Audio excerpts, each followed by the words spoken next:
บายดีน้องที่ชื่อว่านักวิชาการศิริศักดิ์เป็นพยาบาลปีหนึ่งสายโกมื้อนี้จะมาสาธิตเอาอาการเกี่ยวแก่ชีวิตล้างมือหาขั้นตอน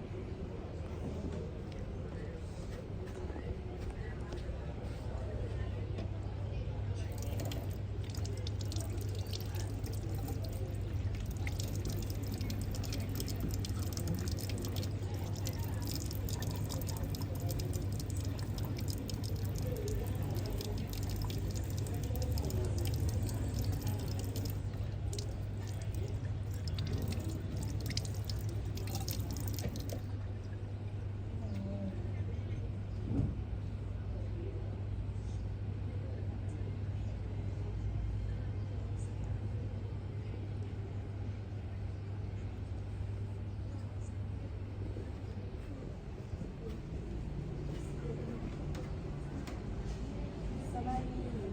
มีเงินเดือนนัดบ่ได้มีว่าผมเลยมื้อนี้หนอนจะมาแถกมีข้าวผู้กับความดันให้เด้อ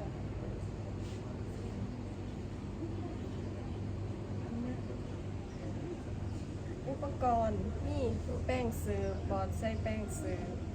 กับสำลีแห้งกับสำลีเปียกซ้ำหมักทั่ว2 ใบถาด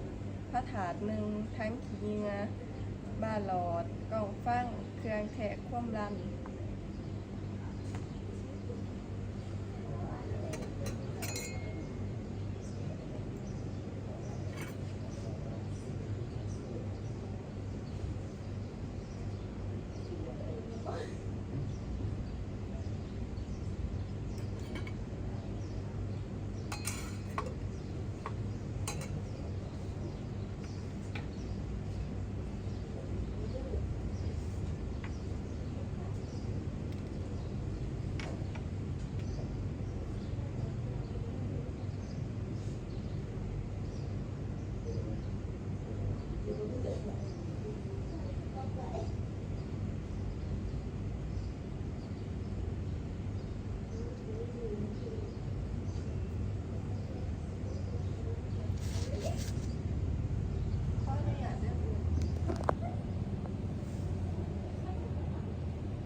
ปกติเด้อ